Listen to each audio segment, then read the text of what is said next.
WMC Memphis, WMFS HD2 Bartlett, Memphis. Part of the Memphis Sports Network with 92.9 FM ESPN. ESPN 790 AM.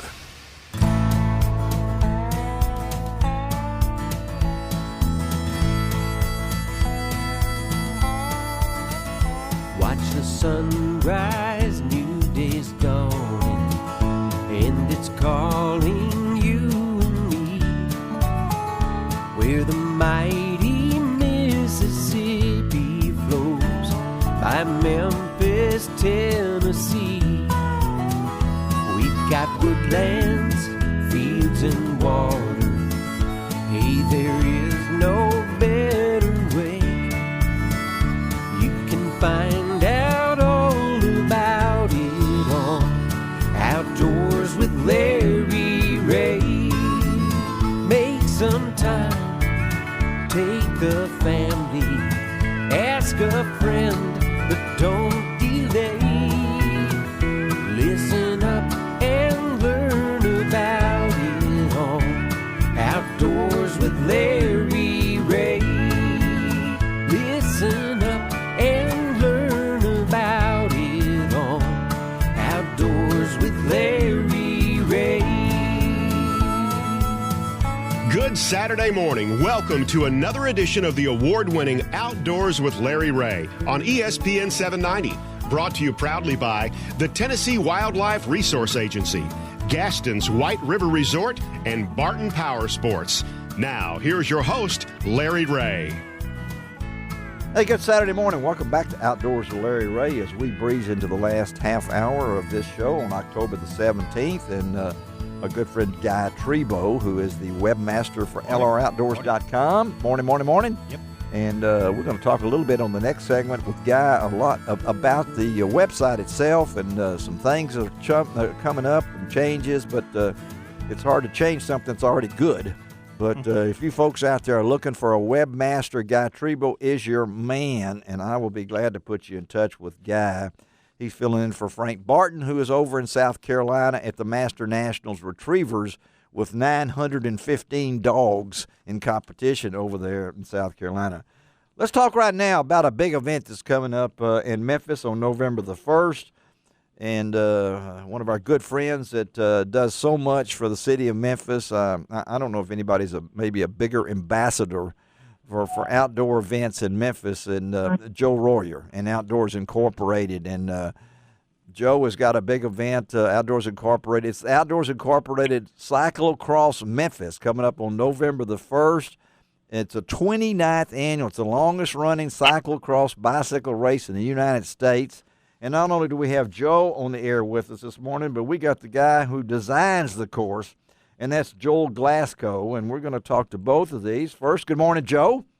Good morning. And good morning, Joel. Good morning. Hey, glad to have both of y'all in here, and we got a kind of a conference hook up a little bit. Joe, first of all, before we get to Joel talking about the course itself, explain to my listeners that even though it's been around for 29 years, might not know what a cyclocross is. Well, cyclocross is a winter cycling racing sport where you ride your bike and you also pick your bike up and go over barricades, hurdles, Golly, yeah. and you run with your bike on your shoulder and get back on. So it takes a lot of skill to get off the bike going 20 miles an hour, go over barricades. We use Mississippi River logs for our barricades. We like for all the out-of-town people this is a very, really local. So we pull logs off the banks of the river and use those for the barricades, and people really like that. Wow. And and Joel, now Joe's done the course before. You've done now you're designing the course. Tell our listeners a little bit about the course itself, Joel.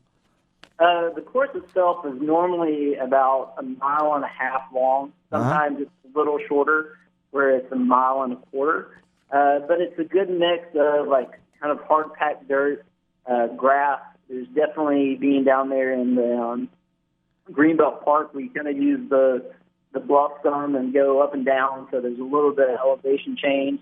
We try to make it nice and fast, but twisty and technical as well, so everyone kind of gets something that's to their strength. So this is a sprint, really, Joe, isn't it? I mean, Joe Royer, because this is it's a short race. Of course, it's not as short as I have to do it and picking up my bike and going over and everything. The difficulties, Joe, of this race for the competitors. Yeah, it takes. It's very anaerobic, very intense sport. It's really fun to watch because you can see the whole course. A lot of the people that come will bring cowbells and noisemakers, and there'll be a couple uphill run-ups where the crowd will focus and be ringing their bells and cheering for people.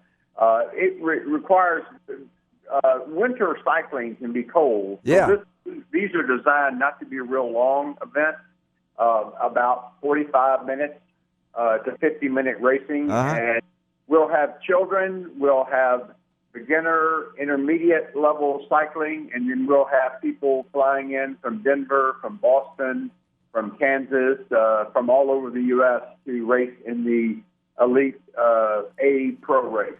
Amazing. It's an amazing event, Joe, and I know it's all down at the Greenbelt Park at Harbortown on Mud Island.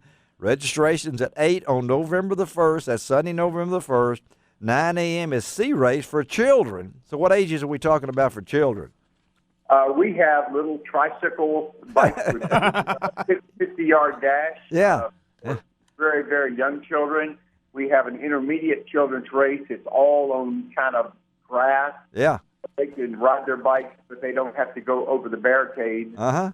And we have the expert kids that actually are very strong and go over the barricades and do a lap on the course. So there are 3 levels of children. The children's race is only $10. They get a T-shirt. They all win a prize. Okay. People in Patagonia and the North Face are providing great prizes for the kids. And then you have at 9:20 the B race and all women. Yes, the women. I always tell the women to be kind of sensitive when they start catching the guys because we have egos. You know? Yeah. Oh, really? Okay. All right. You have those, and and then at 10 a.m. that's the A race, and that's the pro and the expert, right? Yes, and we'll have good Memphis riders, very elite Memphis riders racing the nation's best. That's amazing. And how many you think you might have, Joe, competitors? You got any idea what you normally might? We will have about 150 racers, and we will have thousands of spectators.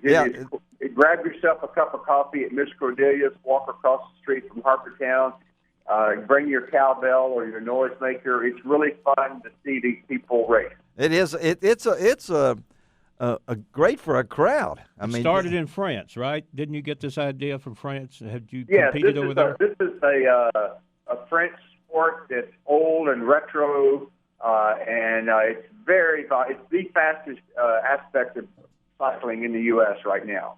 Now, Joe, you've done this, right?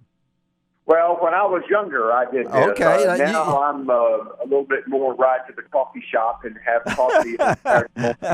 So that's what I'll do after talking to you today. But you've seen this event. So if you just... Oh yes. Joel just attended the World Cup in Las Vegas. I went to the World Championship road races just recently, and we keep up with the very latest and try to bring those aspects right here to Memphis. Now, Joel, where you went to the World Cup? Where was that held? It was in Las Vegas. It was actually the first World Cup ever held on U.S. soil. Wow. For the cyclocross series. And so I'm sure they didn't run down the strip, did they? They definitely didn't. They kind of have it off the strip at a soccer complex. Okay, but they don't have Mississippi logs, like they don't have any trees out there, so they're jumping over boulders, I guess, or something to do this. But folks, it's a great crowd thing, and I know Joe is involved in the great canoe and kayak, Mississippi River canoe and kayak race. How many years for that, Joe? Oh, we're approaching 40 years for that. And, is 40 years next year? Is next year 40? I believe next year is 40. It's either 39 or 40. I've got to look at the... I think it is, too. So these are events, and you do this for a cause, don't you, Joe? Yes. We'll be supporting the Church Health Center. Yeah. What's really cool is typically the Sierra Club, Bluff City Canoe Club, Wolf River Conservancy, along with the North Face, Patagonia, those type companies and nonprofits will all be out there with tents giving out information. We'll have the Memphis Bike pedestrian map available for people, and it's just a real nice event. Well, Joe, I know the Greenbelt, Joe, does that not make you feel good to know that that's there and it's getting bigger and bigger? Oh, yeah. Joel and I were just talking about that, and it's really we're getting so much bang for our buck here, and Memphians are really responding to all these improvements to the city. Well, I know that tugs at your heart, Joe, because it seems like yesterday we're all fighting for all sorts of things, and now things are coming true. And the biking community. How many bikers in Memphis, Joe? Oh, we've got thousands and thousands. Yes. And we've got a great bicycle club in Memphis that's been around over 50 years, and we've got a great outdoor community: canoeing, cycling, hiking, trail running. It's a great community. And I know that some of these bikes that these guys and gals will be using are a lot less weight than they used to be when they're picking them up and going. They're still tough, but the technology in the bike world has come along too, hasn't it, Joe? Yes, and the U.S. is leading that. Yes. The U.S.-made bikes, the companies in the U.S. are the best bikes in the world, and we're very proud of that. All right, so Joe, tell them how to get information about this. Well, you go to outdoorsinc.com. Yes. There's that's the best. That's all the information of when to start, where to come and spectate. There are also some short YouTube videos there. You can see the event, so you can see if you would like to attend, and you can come see Strong Physically Fit Memphis. All right. Well, Joel, thank you. Joel, thank you for being on too. Okay, guys, and Thank you as well. And again, that's November the 1st. At the Greenbelt Park down on Harbor Town, and you've got some information. You get little flyers and stuff like that. We'll post this on lroutdoors.com. Pick up some of Joe's pictures. I like them tricycle kids, doing that and everything. Joe, thank you, buddy. Thank you, Joel, and we'll talk to y'all later. Okay. Okay. Good Saturday morning. All right. Thank you. Let's take a break on Outdoors with Larry Ray and come back and talk some more with Guy Trebo about lroutdoors.com and some things that we're thinking about. We're going to try to hook up with Marty. Marty, what's that girl's last name? I can't remember. Marty Marbry. Yeah, I know who it is. On Outdoors with Larry Ray on ESPN 790.